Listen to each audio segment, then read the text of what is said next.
Hi, so today we're doing a sort of chicken bowl. I, I don't know what to call it really. I was going to do a sheet pan chicken and I wasn't going to record it. But when I was discussing options for the flavor profile with the man and he said give him an example of savory, I said gravy, just thinking that was the first savory thing that popped into my head, and that was what he picked. And I was like, I don't know how I can make gravy work with a sheet pan.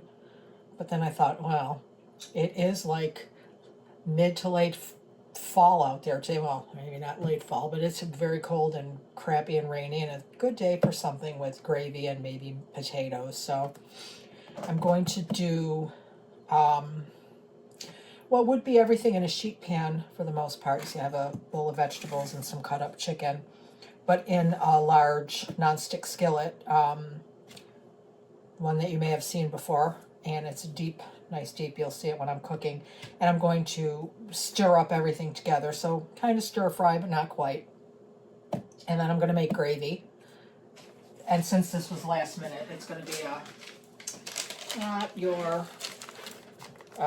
non-processed friendliest, but still we don't do it a lot. I'm going to use a packaged gravy mix, and then I'm going to put it all over everything after it's done, and then I'm going to serve it with instant mashed potatoes, which most people, not most, but I'm sure plenty are like, ugh. I know we happen to like them. I hear a lot of people like the ready-made frozen kind that you just microwave, or I've heard also, was it in regards to the potatoes, I think it was, little tips and tricks on how to make them less prefab. I never bought those though, so I don't know. Anyway, I have everything. I have the chicken all cut up, and I'll tell you, I was just thinking when I was cutting it up, I just can't ever get a grip on that whole similar sizes thing. What I'm going to do is, bring this in where you can see it better, just do a little bit of seasoning. I'm going to go with my favorite seasonings, Montreal chicken, which has garlic, and salt is the second spice, so I won't salt too much either, probably the vegetables a little bit, but I'll try to go easy on that. But I'll use this a little bit. I'll just get whatever I'm going to use to stir it up. I'm going to start the pan. I've been thinking about in which order I want to do it. I'm going to use grapeseed oil to cook it in, fry it in, just because that's what's right here. No particular reason other than that. You could use vegetable oil, canola oil, olive oil. I'll start with this by itself so that it might get a little crispy around the edges or something, or just a little browned. But then, will I throw the vegetables in right in with it? Yeah, you know what, I will. And then I'll start the gravy right away so that I can pour it over top, and maybe they'll finish cooking. And while the chicken's cooking, I suppose I'll take you over there and show you once it starts, but I'm also going to be doing stuff here, so it's going to be sort of a, not going to see everything all at once kind of a video, because I have the appropriate amount of water for the gravy in this little saucepan, which also will be big enough for the mashed potatoes, so I'll just use it for that after the gravy's scraped out into here, into there, whatever that is going to be in. I'll probably leave it in the pan. Anyway, so I'll start that now to make the gravy. And what I want to do is, oil's heating up. Some of these are really big pieces, and I didn't want so much big, and they've been sitting out here for a little while, so although they're still frozen, they're not impossible to cut. The carrots I'll leave, and I felt, because it was such a cold weather day, I was feeling a little bit more stewy or something, so I put some corn and some carrots in. Just for some green, I thought broccoli sounded good. Just give it a little choppy chop. If you like bigger chunks, it's fine. I'm just wanting it to cook evenly and quickly. So like this kind of a size, I'll just leave that, or this, even though it's a little bigger, it's just mostly stock. See what I got under there. I poured it all into a bowl just to give it a little bit of thaw time.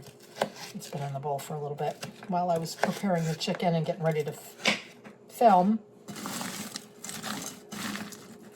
Because like I said, I wasn't planning on it today, but you know, I thought this might be a nice meal because we're all going to start experiencing, well, maybe not all, if you're in Florida or Arizona or, well, plenty of places, you won't experience this, or at least not for a long time.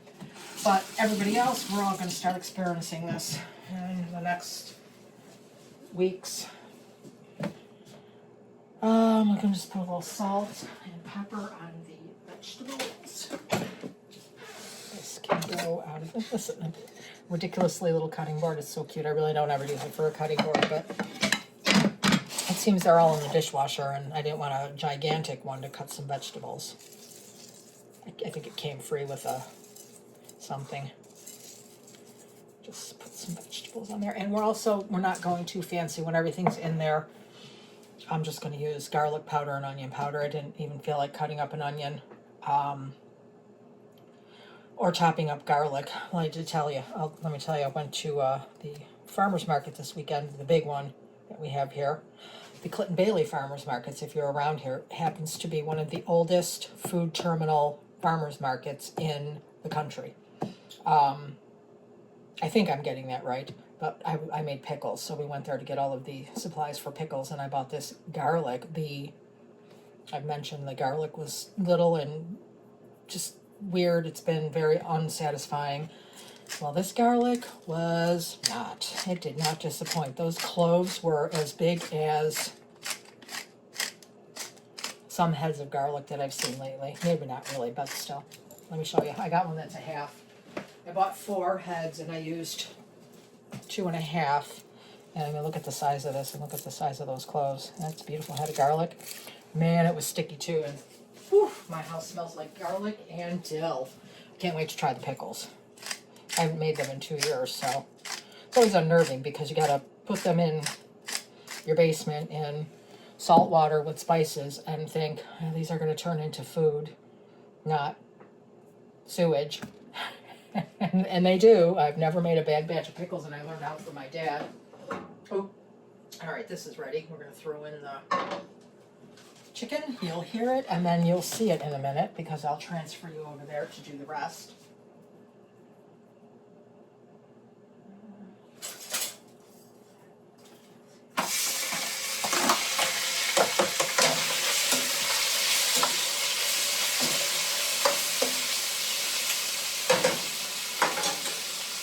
I'm going to try to keep in mind how loud it is whenever I do this, and then you can't hear.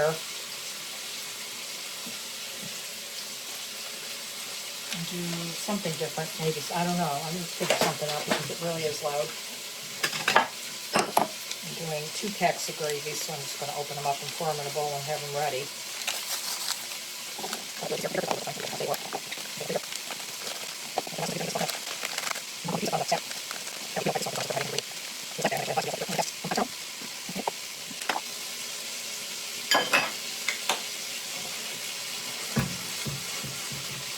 Be right back. Okay, so the chicken's sauteing. I think I discussed with you, I decided I'm going to throw the vegetables in after this cooked. Just a little stir. I should stand closer to the phone. I thought my earbuds would be microphones, but maybe they are. This is just loud. I don't know. Anyway, it's doing well. It smells good. It's a smell I'm not used to, especially with the cocktail season. It's sort of like a wintry smell to me. Put a little bit more. And I've got on the back burner the water going for the gravy, which I'm then also going to use for the mashed potatoes.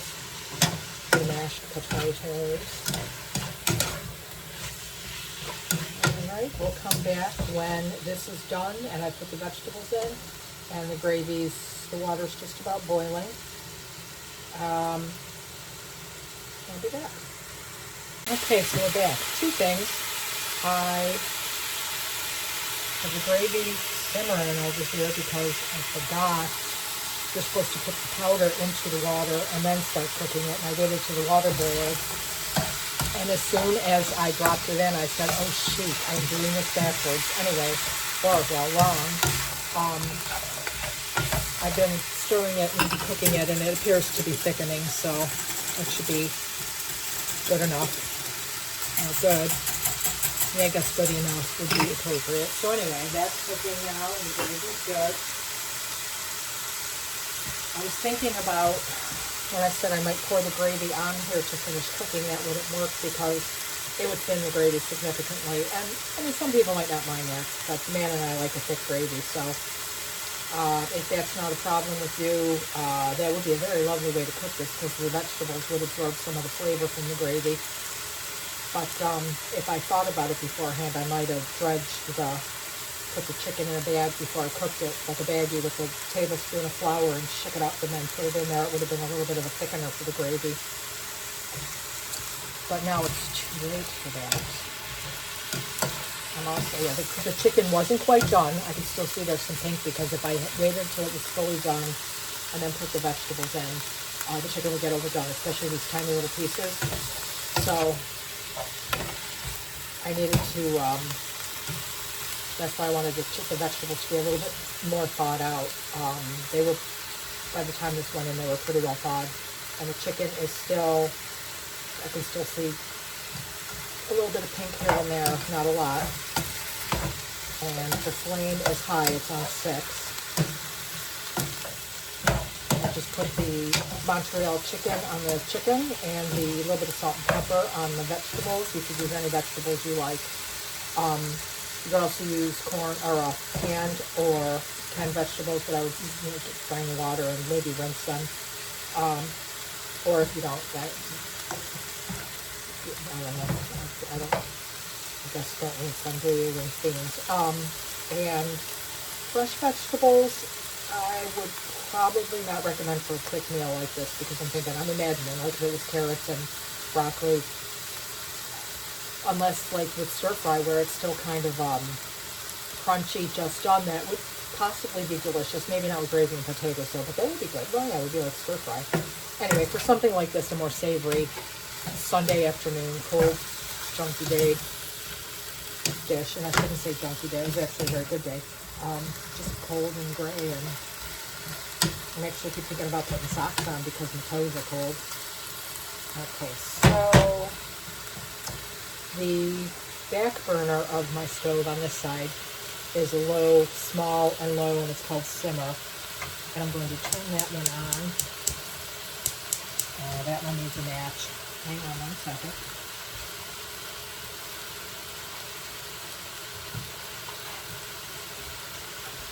I am that person who, I don't know if you can tell on camera, my stove is usually in need of a cleaning, and that got damaged in one of the scourings that it needed once. Not damaged, but something just got knocked out of place, like the thing that makes the noise, which starts to spark, is a jar or something. Anyway, I'm going to put it on just low, and I'm going to put the gravy over it, because at this point, I think it should be fine, and the gravy's been cooking all the while we've been talking, so it's pretty nice and thick. And since I want to make sure it all gets in there and the pan is relatively clean, I'm going to use a handy-dandy spatula, and I'm going to pour it all over.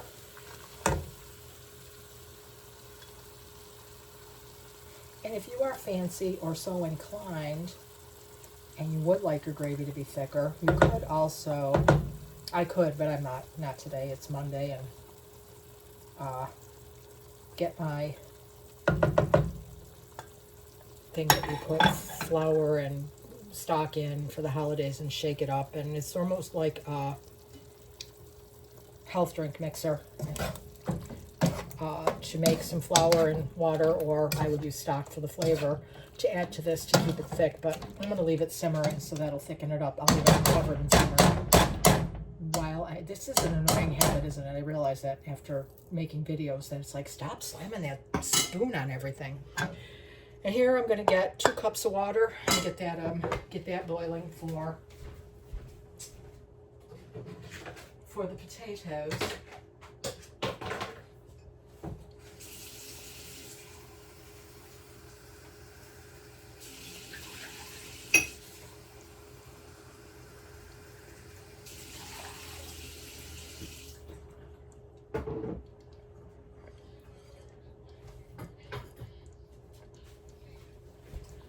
Ooh, boring. I left it just hanging there, didn't I, while I was filling water, not talking. Kind of forgot. No one like me. I'm talking when I'm all by myself. I think I'd be taking this opportunity to say everything that's on my mind. So anyway, I got 2 cups of water in the same pan. It'll be fine. I'll just add a little bit of flavor to the potatoes and scrape off some of this gravy residue just so it doesn't burn onto the saucepan. This is one pan I can actually put in the dishwasher. Well, I don't know if I can, but I do. So I don't have to worry about washing it. This one I cannot, but it comes clean. This one also needs to be replaced soon. It's in bad shape. It's non-stick. And all right, so the water has come to a rolling boil. I'm going to turn it off. I turned this off after just a few minutes because, well, it didn't take very long for this to boil. So I figured I would just let it cool down a little, let the gravy thicken up, and I didn't want the chicken becoming rubber. So 2 cups of boiling water. I've made fancy mashed potatoes. Even if you've never made them before, you can do it. And it tells you how in the back. This new kind, well, they're not new anymore. I remember my mother's the one who introduced them to me because once upon a time, I'm also making a mess. This is why my oven always needs to be cleaned, or my stove. I don't know if you hear the psst, psst. It's me splashing this stuff all over the hot stove. Anyway, once upon a time, and probably still with different brands, you have to do like water, milk, salt, butter, and then the instant mashed potatoes, and then there's this kind that you just put water, and they're fine. If you don't like them, you're never going to like them, but they're fine. I like them. They remind me of my grandma. She used to like them. Anyway, that's done. They will stiffen up, and what I do have is, because they will get stiff as they cool, I found a little bit of milk from the fridge. You know, maybe I'll pour it in now just to zero the flavor a little bit. Could add a little bit of butter, but today we're going to go with just a splash of milk.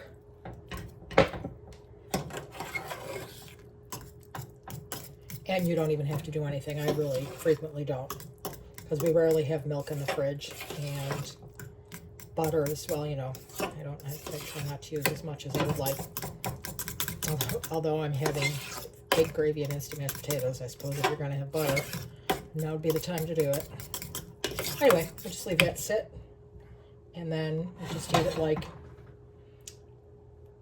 food over potatoes, vegetables, meat, starch. What more could you ask for on a cold and rainy day? Enjoy. All right, so this is a shot of the leftovers, a very bad shot, I see. I didn't think to take a glamour shot of it in the dish, the serving dish, which would have been nice. I'll start remembering these things as I continue to make videos. But it was good. It was a little salty to me. The man thought it was good. I don't like salty foods. I'm really salt averse, so it could have just been the sodium of the packaged gravy, but it was very enjoyable, so it wasn't by any means too much. But it was good. It was good. This is a very nice leftover amount for lunch. I wouldn't freeze this. I don't think this is the kind of thing that would freeze well, but it'll last 2-3 days in the fridge. And yeah, it was good. It was quick and easy, and enjoy.